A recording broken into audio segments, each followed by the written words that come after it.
India TV YouTube channel को subscribe करें और बेल आइकन दबाएं।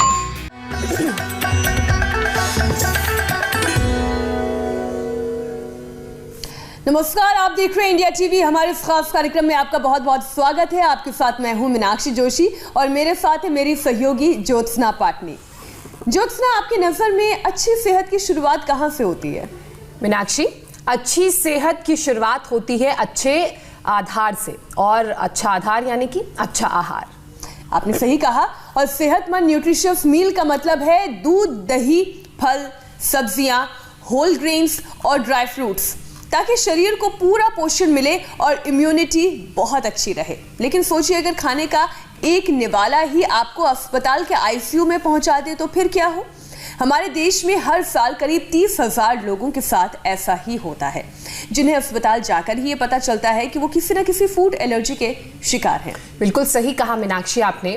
अगर गेहूं की रोटी का एक टुकड़ा आपके भयंकर पेट दर्द आपको दे दे, मूंगफली से अस्थमा का अटैक आ जाए, कंप्लीट फूड माने जाने वाला दूध आपका हाजमा बुरी तरह से खराब कर दे, सोयाबीन से स्किन पर रैशेस होने लगे, खुजली होने लगे, एलर्जी होने लगे, और ये जो सारे फूड हैं ये फूड एलर्जी के सिग्नल भी हैं। भारत में 4 करोड़ से ज्यादा लोगों को फूड एलर्जी है, जिनमें से तकरीबन 30 लाख लोगों को मीनाक्षी एकाएक मूंगफली से एलर्जी है। इसके शुरुआती लक्षण भले ही माइल्ड हो, लेकिन कुछ लोगों को फूड एलर्जी रेस्पिरेटरी शॉक मिल जाती है। मतलब उनके लिए सांस लेना भी मुश्किल हो जाता है, हार्ट रेट फ्लक्चुएट करने लगता है, जिससे जान भी जा सकती है। अब सोयाबीन, मूंगफली, ड्राई फ्रूट्स, गेहूं, अंडों, दूध और मछली को सबसे ज्यादा एलर्जिक फूड भी माना जाता है। तो कहीं आपके खराब डाइजेशन के कारण इनमें से कुछ एक चीज तो नहीं जिस कारण आपको एलर्जी हो रही है? अगर ऐसा है तो ऐसे दूर कैसे किया जाए, ये बताने के लिए स्वामी रामदेव हमारे साथ जुड़ चुके हैं। स्वामी जी, बहुत बहुत स्वागत है। आज आप खेतों के बीच में नजर आ रहे हैं। प्रणाम स्वामी जी। आज क्या क्या सब्जियां चुन रहे हैं आप खेतों से?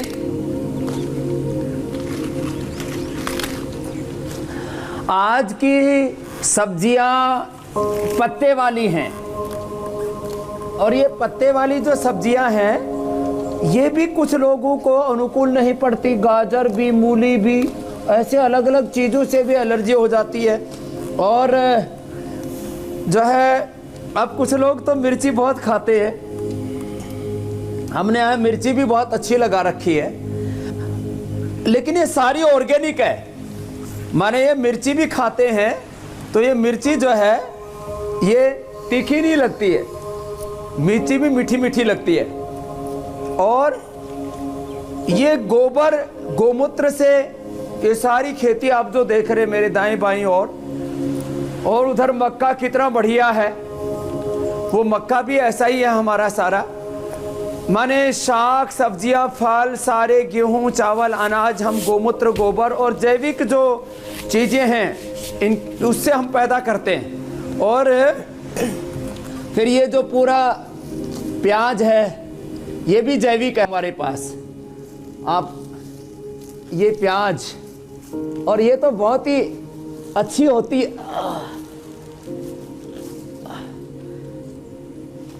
ये सारी की सारी चीजें अब आप लोगों को, शहर वालों को सुलभ नहीं है। अब इससे क्या होता है, ये एक तो फर्टिलाइजर्स, पेस्टिसाइड्स, और फिर ऊपर से योग न करना, एनर्जी का लेवल कम होने से एलर्जी होती है। तो चलो एक एक करके इसका इलाज शुरू करते हैं। मेरे साथ यहाँ पर बहुत बैठे हुए हैं। एक तो फौजी आदमी है, बहुत जोर से कपाल भाती में जुटा हुआ है। कितनी चीजों से एलर्जी थी? 15। अब बताओ, इसको अकेले को 15 चीजों से एलर्जी हो गई थी। और क्या क्या चीज से एलर्जी होती थी भाई साहब? आलू से, सौंफ से, धूल से, हाँ, कुत्ते की रुआटी से, हाँ, घर की जो डस्ट से, उससे, पेपर हाँ, की डस्ट से। हाँ। अब बताओ, ऐसे अब खुद फौजी आदमी जिसने बड़े बड़े युद्ध जीतने का सामर्थ्य अर्जित कर लिया था, वो एलर्जी से हार गया। अब उसके लिए क्या करना? एक तो प्राणायाम तो करना ही है, जो सब करने में लगे हुए। देखो सब करो। Less oxygen supply is the main cause of all diseases. Stress, anxiety, फिर टॉक्सिन्स का बढ़ना और छोटे छोटे न्यूट्रिएंट्स, माइक्रो न्यूट्रिशंस की कमी, लेस फिजिकल एक्टिविटी, एनर्जी का लेवल कम होना, उससे सारी एलर्जीज होती थी। अब मेरे को ना स्किन की एलर्जी है, ना श्वास की एलर्जी है, ना खाने पीने की किसी चीज़ से एलर्जी है।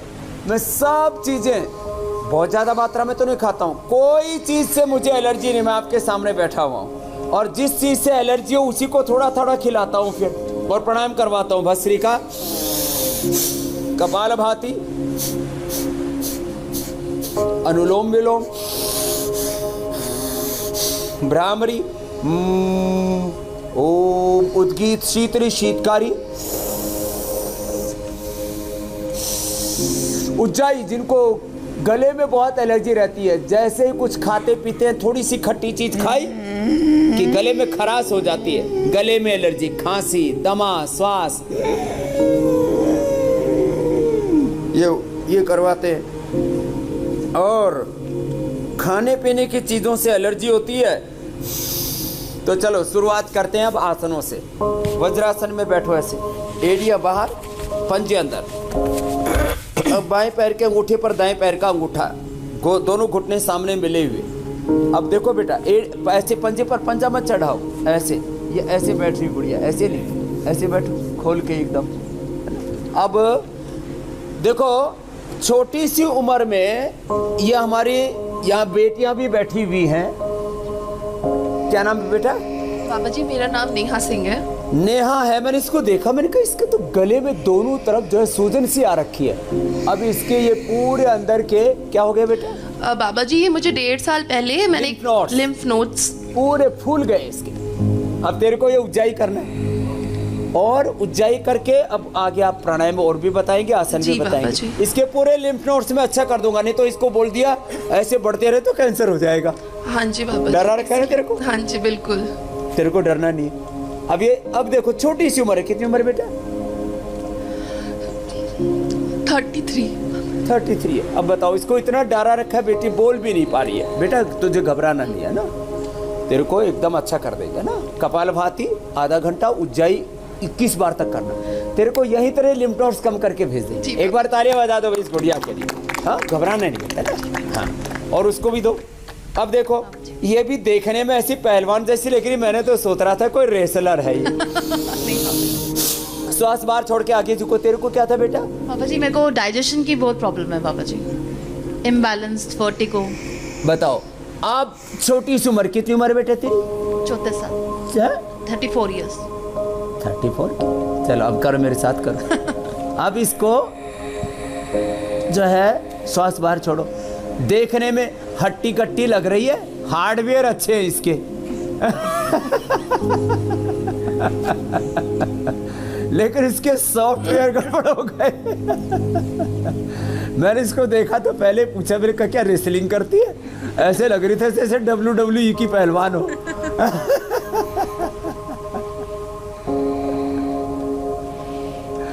लेकिन अंदर से लीवर कमजोर हो गया। तो कपालभाति के साथ करो बच्चों, ऐसे देखो। अब देखो, एलर्जी के 3 बड़े केंद्र हैं। एक तो लीवर, स्प्लीन, इंटेस्टाइन, पेनक्रियाज, पाचन तंत्र कमजोर पड़ता है तो एलर्जी होती है। दूसरा, श्वसन तंत्र कमजोर पड़ता है तो एलर्जी होती है। और जब श्वसन तंत्र और पाचन तंत्र कमजोर हो जाता है तो हमारे सरफेस के ऊपर चमड़ी से, त्वचा से एलर्जी रिफ्लेक्ट होती है। तो किसी को रैसेज हो जाते हैं, किसी को कील मुहासे हो जाते हैं, किसी को तो आर्टिकेरिया, किसी को, ये जो सारे रिफ्लेक्शन है अंदर की एलर्जी के, जो लिकोडर्मा है, स्क्लेरोडर्मा है, एक्जिमा है, अलग अलग प्रकार से जो बदसूरती हमारे चमड़ी से उभरती है, इसका मतलब है अंदर का पाचन कमजोर है, इसलिए हम रोज कहते हैं मंडूकासन तो सब रोज कर लिया करो ऐसे, जी श्वास बाहर छोड़ते हुए। और ऐसे ही बहुत सारे लोग हैं जिन्हें अलग अलग तरह की परेशानी है, फूड एलर्जी है अलग अलग तरह के खाने से। किसी को ग्लूटेन, किसी को दूध, किसी को मूंगफली से एलर्जी होती है। खाने पीने की जो चीजें हैं उनसे लोगों को जो एलर्जी होती है, मैं जानना चाहूंगी कि ये कैसे ठीक हो पाएगी। इसको ठीक करने के लिए कौन कौन से योगाभ्यास हैं? मंडूकासन तो आप बता ही रहे हैं। अभी मंडूकासन से शुरू कर दी है यात्रा। प्राणायाम तो सबको करना ही है, जहाँ से प्रारंभ किया था ज्योत्सना जी, मीनाक्षी जी, ये भस्त्रिका, कपालभाति, उज्जाई, अनुलोम विलोम, भ्रामरी, उद्गीत, शीतली, शीतकारी, ये प्राणायाम तो करने ही करने हैं। और उसके साथ साथ आज हम 10 आसन बता रहे हैं मंडूकासन। ये 10 आसन जो कर लेंगे वो उनके अंदर आ जाएगी yogic energy, divine energy, super energy आ जाएगी। और सारी एलर्जी, किसी को ग्लूटेन से एलर्जी है, किसी को दूध से एलर्जी है, किसी को दही छाछ से एलर्जी है, किसी को बैंगन से एलर्जी है, भाई साहब बता रहे थे सौंफ से, किसी को अलग अलग चीज़ों से, किसी को मिर्च से एलर्जी है, मिर्च खाते ही ऐसे हिचकी चलती है, और किसी किसी को मिर्च खाते ही ऐसे माथे पर पसीना आते हैं जैसे कोई संग्राम लड़ रहे हों। स्वामी जी, मगर ये फूड से एलर्जी होती क्यों है? और अब दूसरा अभ्यास देखो, हाथ ऐसे ऊपर उठाओ, थोड़े पीछे हट जाओ, पीछे हट करके फिर आगे झुकना और माथा जमीन पर टिकाना, जिससे कि तुम्हारा माथा मिट्टी पर ना टिके। थोड़ा पीछे हटा दिया, आगे झुक करके माथा जमीन पर टिका करके थोड़ी देर ऐसे रुक जाओ। तो किसी भी चीज से एलर्जी है, योग करने से एनर्जी आ जाती है, एलर्जी भाग जाती है, एनर्जी आ जाती है। हमारे पंच महाभूतों में, पंच महाभूत चिकित्सा हम करते हैं, पृथ्वी, अग्नि, वायु, जल, आकाश, इनका संघात, इनका कंपोजिशन है हमारी बॉडी और ये पूरा यूनिवर्स। तो पंच महाभूत, पंच प्राण, पंच उप प्राण, पंच ज्ञानेन्द्रिय, पंच कर्मेंद्रिय, पंच कोश, अन्नमय, प्राणमय, मनोमय, विज्ञानमय, आनंदमय कोश, और हमारे अष्ट चक्र, नवद्वार, 72 करोड़ 72 लाख 10,201 नाड़ियाँ लंबे लंबे श्वासों के साथ, और 37 टीनियल सेल्स हमारे एनर्जाइज हो जाते हैं। आगे झुके, अब पीछे झुक जाएंगे, देखो ऐसे बैलेंस बनता है। श्वास पूरा अंदर भर ले तो शुद्धिकरण और सशक्तिकरण। एक में श्वास बाहर छोड़ रहे थे, अब अंदर भरेंगे। अच्छा स्वामी जी, दोनों अलग काम अलग एक साथ करते हैं, तो ये रोज आज जो पैकेज बता रहे इसका प्रैक्टिस करते हैं। जी कुछ कह रहे थे, बोलो। स्वामी जी, अलग अलग खाने की चीजों से लोगों को एलर्जी है, लेकिन ये एलर्जी का कारण क्या है? दरअसल इसकी शुरुआत कैसे होती है? तो पैर सामने खोल लेंगे अभी। तो इसकी शुरुआत ऐसे होती है, जैसे ही हमें ऑक्सीजन कम मिलता है, लेस ऑक्सीजन सप्लाई, क्योंकि एक सेल हमारा 7 बिलियन बेस पेयर के डीएनए की कंपोजिशन बना है। एक सेल 7 बिलियन बेस पेयर होते हैं उसमें, जीन्स, क्रोमोसोम्स, डीएनए तक पूरा जो स्ट्रक्चर है। अब जब ऑक्सीजन कम मिलता है, एक कारण, इसलिए हम लंबा सांस भरो, फिर छोड़ो, फिर आगे झुक जाओ। ऑक्सीजन कम मिलने से। दूसरा, न्यूट्रिशंस, माइक्रो न्यूट्रिशंस की कमी से जो हम आहार लेते हैं, एयर, वाटर, सोयल, ये सब पॉल्यूटेड हो गए। अब इससे क्या होता है, पोल्यूशन का से हमारी चमड़ी तो खराब होती है, फेफड़ों पर तो असर होता ही है। वो जहरीली हवाएं जब अंदर जाती हैं, तो इसलिए मैं बोलता हूँ, आहार, विचार, वाणी, व्यवहार, स्वभाव, संबंध, आचरण, ये हम जो आहार खाली मुख से ही नहीं लेते, हम एक तो विचार का भी आहार होता है, दूसरा आंखों से देखना सुनना, आंखों से देखना, कानों से सुनना, ये सब आहार है। हमारी त्वचा भी सांस लेती है, वो भी, उसमें भी गड़बड़ है। फिर जो हम हवाओं में जो श्वास लेते हैं ये अंदर जाता है। ये सब का सब हमारे भीतर हमारा जो स्ट्रक्चर है उसको कमजोर बनाता है। श्वास बाहर छोड़कर के आगे झुक रहे हैं। एक स्टडी के मुताबिक अगर आप किसी तरह के डिप्रेशन में हैं, क्योंकि आपने विचारों की बात कही, तो इसी से मैं ये जोड़ रही हूँ कि स्टडी के मुताबिक अगर आप किसी तरीके की डिप्रेशन में हैं तो फूड एलर्जी हो जाती है। क्या ये बात सही है? हाँ, अब मैंने बताया ना, एक कारण लेस ऑक्सीजन सप्लाई। अब दूसरा, कोशिश करो बेटा वक्रासन या अर्धमत्स्येंद्रासन। अर्धमत्स्येंद्रासन में पैर ऐसे मोड़ करके, एक पैर मोड़ा दूसरा बाहर रखा और ऐसे घूमते हैं, और जो ऐसे नहीं कर पाए वो ऐसे कर लें। Less oxygen supply, stress, anxiety, depression, इससे क्या होता है, हमारे भीतर डिस्ट्रैक्शन होने लगता है। हमारे भीतर की कोशिकाएं, हमारा डीएनए वो टूटने लगता है, उसमें क्षय होने लगता है, और जिसमें जो ऊर्जा होती है, देखो आदमी उत्साह में होता है और बड़े बड़े पहाड़ चढ़ लेता है, और निराश होता है तो पहलवान भी डिप्रेस इतना हो जाता है कि कई बार तो सुसाइड कर लेता है, एक कदम उससे आगे नहीं बढ़ा जाता, तो एनर्जी लेवल एकदम डाउन चला जाता है। तो स्ट्रेस, एंजाइटी, डिप्रेशन, मैंने अभी शुरू में एक बात कही थी, एनर्जी लेवल जितना कम होगा उतनी ही एलर्जी होगी। तो स्ट्रेस या डिप्रेशन, नींद पूरी न आना, समय से खाना ना खाना, चबा चबा करके खाना ना खाना, इन सब के कारण से ये फूड एलर्जीज होती हैं। तो आप चबा चबा करके खाना खाना शुरू कर दीजिए, खुश रहना शुरू कर दीजिए, उठने जागने सोने का जो समय है, जो हमारी जैविक घड़ी है, जो आपका जो समय चक्र है, उसको ठीक कर लीजिए। इसी से एक तरफ से किया, फिर ऐसे ही दूसरी तरफ से भी। इन चीज़ों को ठीक करने से ही अपने आप एलर्जी कम हो जाएगी। और एक सारे आजकल तो फूड एलर्जी चेक करते हैं, ब्रीदिंग एलर्जी चेक करते हैं, स्किन की एलर्जी चेक करते हैं, उसके सब टेस्टिंग मेथड्स डेवलप हो गए। करीब 250 से 500 प्रकार के अलग अलग प्रकार के एलर्जीज के टेस्ट होते हैं। सैकड़ों जो खाने पीने की चीज़ें हैं उनसे कि कौन चीज़ से एलर्जी होगी, उसके ब्लड के साथ रिएक्शन करके देखते हैं उसको। बिल्कुल स्वामी जी, आपने बताया कि शरीर में के साथ अब अगला ऑक्सीजन की कमी भी इस तरह की एलर्जी का कारण बनती है। अब फूड एलर्जी जो लोगों को है उसका इफेक्ट फेफड़ों पर भी पड़ता है। फेफड़ों को स्ट्रांग बनाने के लिए हम आपसे उपाय जानना चाह रहे हैं, प्राणायाम के साथ साथ योगा अभ्यास भी, ताकि इस तरह की एलर्जी का कोई इफेक्ट, साइड इफेक्ट ना हो। एक तो उष्ट्रासन जो अभी किया था वो करें, दूसरा है गोमुखासन भस्त्रिका के साथ।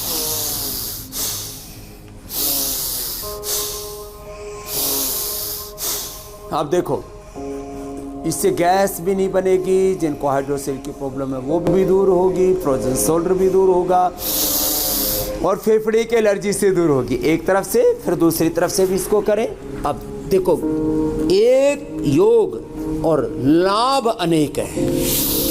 ऐसे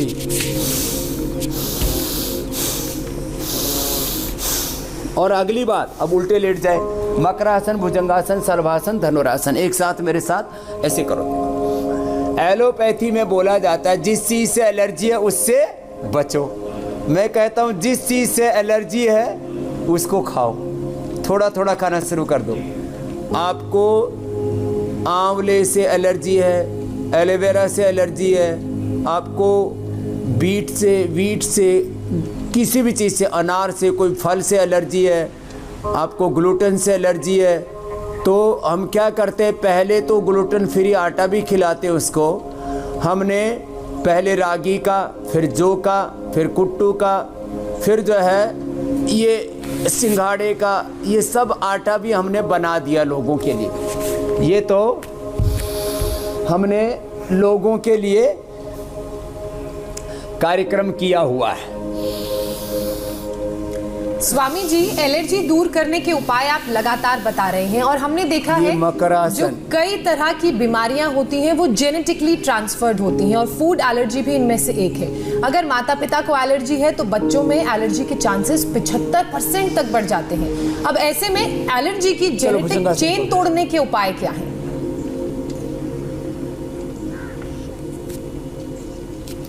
हम खाली एलर्जी की ही जेनेटिक चेन नहीं तोड़ रहे हैं। BP, sugar, thyroid, obesity, stress, anxiety, depression, और सब कैंसर से लेकर के और मैंने कहा जेनेटिकली टीबी भी होता है, जिसके बारे में हमने कल बताया था। भुजंगासन ऐसे करो बेटा, उठो, रुको थोड़ी देर, बहुत अच्छा। ये गुड़िया तो बहुत अच्छा करे बेटा, आपको ज़्यादा करना है जिनको लिम्फ नोड्स है ना बेटा, और फिर वापस आ जाओ। फिर दूसरा, दोनों हाथ ठोड़ी के नीचे रखो। इस अभ्यास को ऐसे आराम आराम से करते हुए 10-20 बार करो, सांस भरते हुए। तो जैसे ही हम योगाभ्यास करने लगते हैं तो आयुर्वेद में कहा जाता है बीज दोष हमारे दूर हो जाते हैं। अर्थात हमारा आहार विचार जैसे ही प्योरीफाइड होता है, ऐसे ही सारी एलर्जी जो माता पिता को जिनको श्वास दमा अस्थमा था, माता पिता को जिनको स्किन की प्रॉब्लम थी, माता पिता को जिनको ग्लूटेन से एलर्जी थी, बच्चों में भी ट्रांसफ़र हो जाती है। जो योगाभ्यास करेंगे, आज जो हम आसन बता रहे हैं, ये सब आसन करेंगे, उनको किसी चीज़ से एलर्जी नहीं होगी और जेनेटिक एलर्जी की चैन भी टूटेगी। भुजंगासन, फिर शलभासन और धनुरासन करा रहे, चाहे वो श्वसन तंत्र की एलर्जी हो, चाहे पाचन तंत्र की एलर्जी हो, चाहे वो हमारे त्वचा से संबंधित एलर्जी हो। एक एक पैर से, दोनों पैरों से ऐसे किया और फिर धनुरासन ही कर दिया। तो जो आप फेफड़ों का पूछ रहे थे वो भी उत्तर दे दिया, और जेनेटिक रीजन्स के कारण से जो एलर्जी है वो चैन भी टूटेगी और अब सीधे लेट जाएंगे मरकटासन, एक तरफ पैर दूसरी तरफ गर्दन है। स्वामी जी, आप हमेशा बताते हैं कि जो विरुद्ध आहार हमने कहा होता है, जी जी स्वामी जी, अच्छा मैं अपना सवाल ले लेती हूँ क्योंकि बहुत सारे सवाल आपके लिए भी आ रहे हैं। आप हमेशा हमें बताते हैं कि विरुद्ध आहार लेने पर डाइजेशन खराब होता है। मैं आपसे समझना चाहती हूँ कि ये विरुद्ध आहार कौन कौन से होते हैं, इनके बारे में डिटेल में हमें बताइए। ये आपने बहुत अच्छा प्रश्न पूछा बहन। ये दूध के साथ नमक वाली चीज़ें खाना ये विरुद्ध आहार है। रात को दही छाछ खाना ये विरुद्ध आहार है। दाएं पैर को उठाए बाएं तरफ लेकर के गए, और दूध के साथ नमक वाली चीज़ें, रात को दही खाना और दूध के साथ खट्टे फल खाना, खरबूजा तरबूजा से लेकर के और जितने भी खट्टे फल हैं ये खाना, ये विरुद्ध आहार है। विरुद्ध आहार से तो 100% एलर्जीज होती है। फिर लंबे लंबे श्वासों के साथ ऐसे लंबे लंबे श्वास लेते रहे। तो आज सब व्रत लेंगे कि हम रात को दही छाछ का सेवन नहीं करेंगे। अब पवन मुक्तासन, उत्तान पादासन, नौकासन, सेतु बंधासन, पादांगुष्ठन, आसास प्रशासन भी करना बच्चों करो। श्वास बाहर छोड़ करके आगे झुको और कपालभाति करते रहो। स्वामी जी, इसी से जुड़ा मेरा एक और सवाल है। फिर विरुद्ध आहार में प्रकृति के विरुद्ध आहार, जिनको कफ रोग है उनको घी का सेवन नहीं करना, ठंडी चीज़ें नहीं खानी, आइसक्रीम नहीं खानी, उनको ज़्यादा खट्टी चीज़ें, सिट्रिक फल्स भी ज़्यादा नहीं खाने, और जिनको वात रोग है उनको बाय बादी की चीज़ें, उनको फूल गोभी, उनको मटर, उनको उड़द की दाल और दही छाछ नींबू अचार टमाटर, ये खट्टी चीज़ें, ये विरुद्ध है, उनकी प्रकृति के विरुद्ध आहार है। वात और कफ और पित्त, जिनको पित्त है उनको लाल मिर्च नहीं खानी, हरी मिर्च भी थोड़ी मात्रा में खा सकते हैं। उनको जिनको पित्त बढ़ा हुआ उनको तीखी तली हुई चीज़ें नहीं खानी। और ये जंक फूड, ये फास्ट फूड, ये तो सभी के लिए विरुद्ध आहार है। पवन मुक्तासन, उत्तान पादासन। तो जिनको कफ है क्या वो दूध का भी सेवन नहीं कर सकते? जो प्रकृति से एक दूसरे के विरुद्ध है वो आहार नहीं लेने, और एक वात पित्त कफ प्रकृति माने त्रिदोष और प्रकृति सर्दी गर्मी की ऋतु के ऋतभुक हितभुक मितभुक जो होता है वो अरुक होता है। को अरुक, ऋतभुक मितभुक ऋतभुक। आप अगला प्रश्न पूछ लीजिए, कुछ पूछ रहे थे। स्वामी जी, जिनको कफ है क्या वो दूध का सेवन ना करें?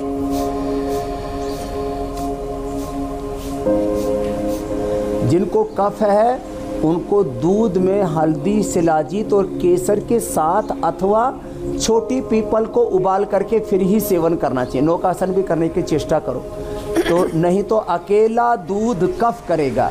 अब जिनको कोलाइटिस है उनके लिए तो विरुद्ध आहार है, दूध, घी और किसी भी प्रकार का मीठा।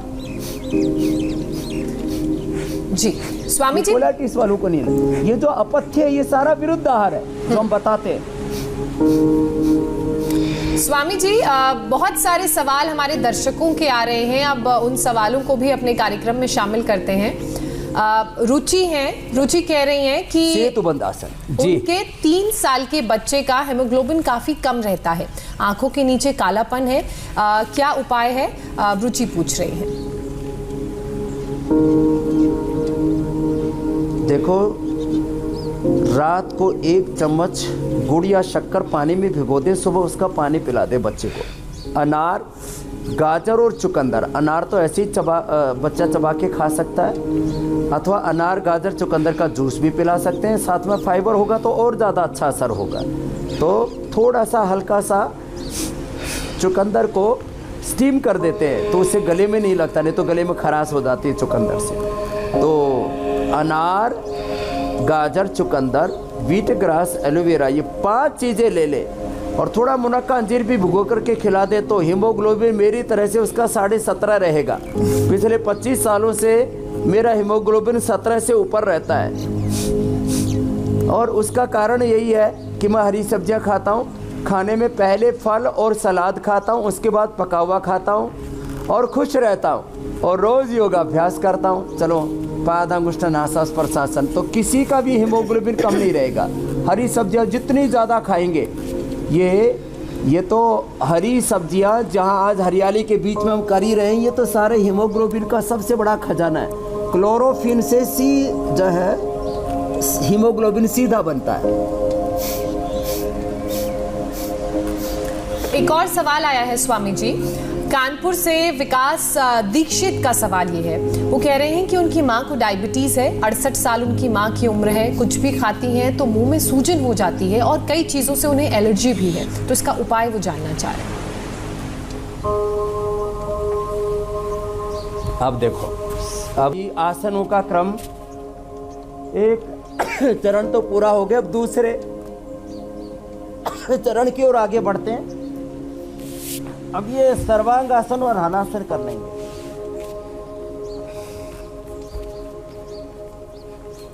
ऐसे सर्वांगासन और पीछे हलासन।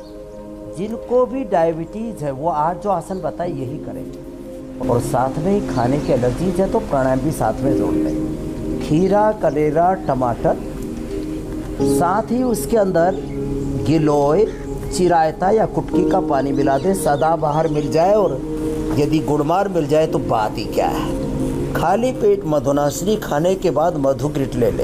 एक खास बात बताना चाहता हूँ, सर्वांग आसन, हलासन, एक आसन 1 से 2 मिनट करना है। अब देखो, बैठ करके पद्मासन में थोड़ा ऐसे उठ जाएं। ओहो, डाइजेशन इतना ज़बरदस्त हो जाता है। सारे रोगों का मुख्य कारण है, अब ये बहुत बड़ा निष्कर्ष बता रहा हूँ आयुर्वेद का, जठराग्नि कमज़ोर होना। और जठराग्नि को अच्छा बनाने के लिए एक तो लिवोग्रिट, लिवामृत, सर्वकल्प क्वाथ हमने बताया हुआ है। सर्वकल्प क्वाथ का दिन भर पानी पिए, लिवोग्रिट खाली पेट और खाने के बाद लिवामृत ले लें। और देखो, जठराग्नि जब कमज़ोर पड़ती है तो सप्त धात्वाग्नि, भूताग्नि कमज़ोर पड़ जाती हैं और इसको बढ़ाने के लिए प्राणाग्नि काम करती है। देखो, ऐसे उठने की कोशिश करो।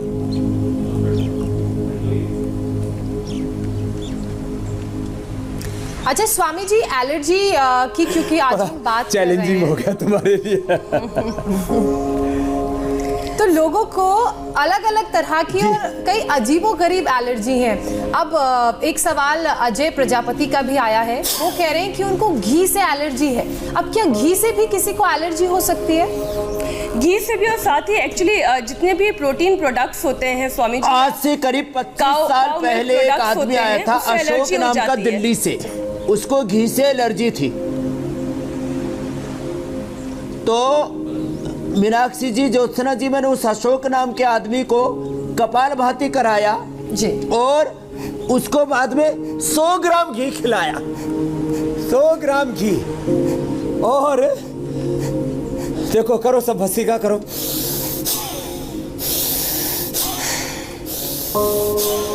सारी एलर्जी दूर करो, लंबे सांस लो। और ये भस्त्रिका, ये कपालभाति, ये करने से और मैंने कहा खाली पेट लिवोग्रित खाने के बाद लिवामृत और सर्वकल क्वाथ पी लो।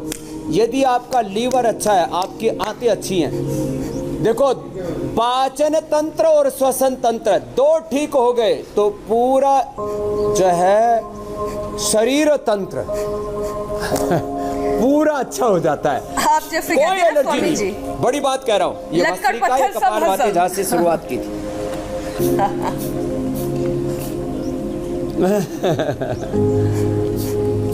घी भी हजम हो जाएगा, दूध दही छाछ सब कुछ हजम हो जाएगा। अच्छी चीजें खाना, बस ऐसा नहीं कि गधा घोड़ा कीड़ा मकोड़ा, अरे क्या क्या खाते हैं लोग। आप तो अभी गाजर मूली चुकंदर की बात कर रहे हो, अरे लोग तो सांप रगड़ते हैं, बिच्छू रगड़ते हैं, खरगोश खाते हैं तो, और क्रोकोडाइल खा जाते हैं, हाथी घोड़े खा जाते हैं। जब आप खाने की बात कर ही रहे हैं स्वामी जी, तो हम ये कहेंगे कि अच्छा खाना, स्वस्थ खाना और जो हमारे शरीर को निरोग रखे, ऐसा खाना क्या होना चाहिए? अच्छा, एक सवाल भी आया है स्वामी जी, अमेरिका से हमारी एक दर्शक है, तो वो पूछ रही हैं कि उनको प्रोटीन से एलर्जी है। गोदावरी मान उनका नाम है, प्रोटीन से एलर्जी है, तो अब दूध दही इन सारी चीजों से एलर्जी, और अमेरिका से उनका सवाल आया है। तो मतलब देखिए लोग कहां कहां तक हमारा ये कार्यक्रम आपके साथ देखते हैं। और प्रोटीन तो बहुत ज्यादा जरूरी है, क्योंकि बॉडी का प्रत्येक सेल का जो बेसिक स्ट्रक्चर है वो प्रोटीन से ही बना हुआ है। और बॉडी में सबसे ज़्यादा रिक्वायरमेंट किसी चीज़ की होती है तो प्रोटीन की होती है। पर केजी 1 ग्राम, जैसे किसी का अब मेरा 67 किलो वेट है तो 67 ग्राम मुझे प्रोटीन चाहिए डेली, और प्रोटीन खाने से एलर्जी हो जाए तो फिर शरीर कैसे चलेगा। तो कपालभाति करें, आधा घंटा सुबह शाम कपालभाति करना शुरू कर दें, उनकी एलर्जी 1 सप्ताह में ही 100% दूर हो जाएगी। और थोड़े दिन ये सर्कल क्वाथ जो बताया, अथवा व्हीट ग्रास, एलोवेरा, गिलोय, ये सब, गिलोय भी एलर्जी की दुश्मन है।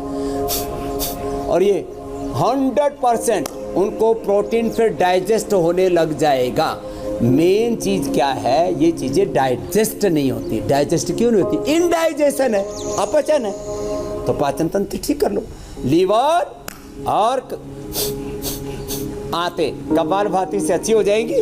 और बाद में भी हो सके तो देखो, ये तो बताया हमने, मिट्टी पट्टी पेट पर रखें, उससे बहुत स्वामी जी, जिन लोगों को अलग अलग चीजों से एलर्जी स्वामी जी होती है, जिसको एलर्जी हो उस पर हम बात उसको मिट्टी में गाड़ दो, मिट्टी में गाड़ दे।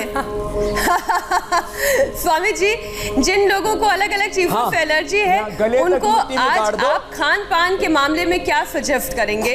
क्योंकि किसी को गेहूं से एलर्जी है, किसी को प्रोटीन से एलर्जी है, तो ऐसे में आपके किचन से, आपके पाक शास्त्र से आज हमें क्या सीखने को मिलेगा जिससे सेहत भी भरपूर रहे और स्वाद भी?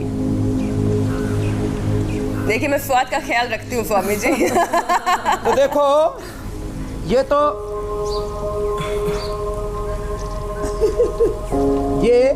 ये तो हमारे पतंजलि के खेत की ये भुट्टे हैं, और ये अलग अलग प्रकार की साग सब्जियां हम सब यही पैदा करते हैं।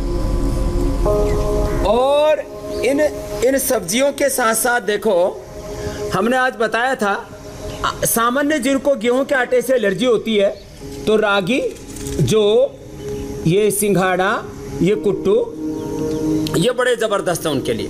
और ये बेसन, चने का बेसन, और ये चने का बेसन जो है इसका चिल्लाई बना ले, चने के बेसन का चिल्लाई बना ले। और जो है ये भी, और ये चिल्ला जो है ना, ये आज हम पंजाबी स्टाइल का चिल्ला बना देते हैं, बड़ा बड़ा। और ये रोटी, अब रोटी भी आपने मुझे बेलनी सिखा दी, सारे काम सिखा दिए आपने मुझे। तो ये देखो,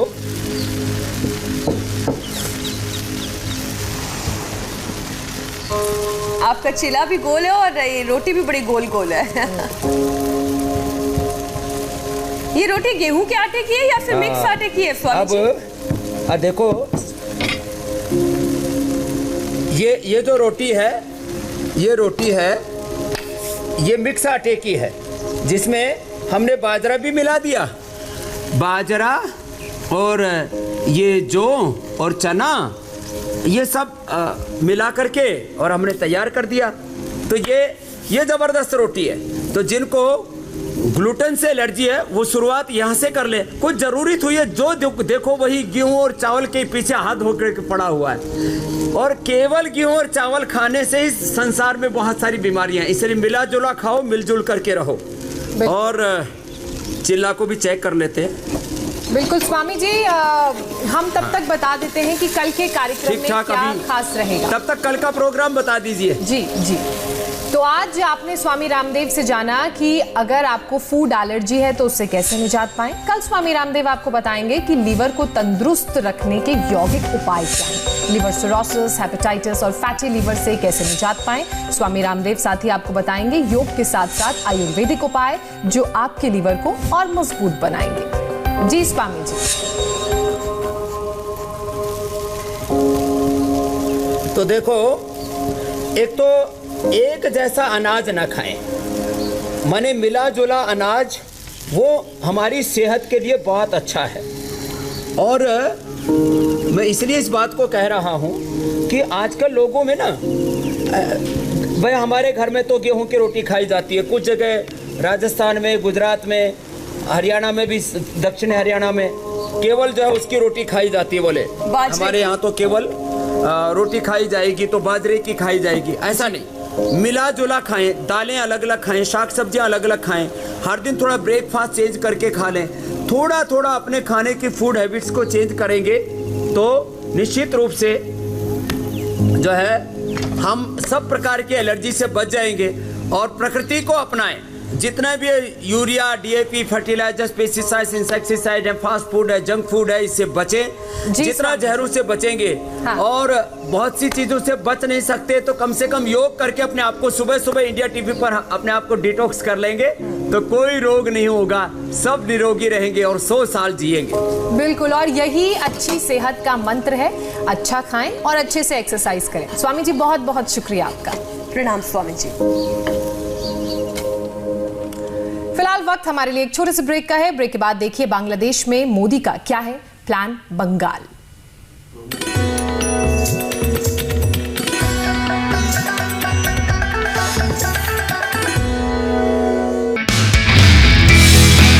नमस्ते, मैं हूं मीनाक्षी जोशी। वीडियो और खबरों से अपडेट रहने के लिए India TV YouTube channel subscribe करें, बेल आइकन दबाना ना भूलें। जुड़े रहें इंडिया टीवी के साथ।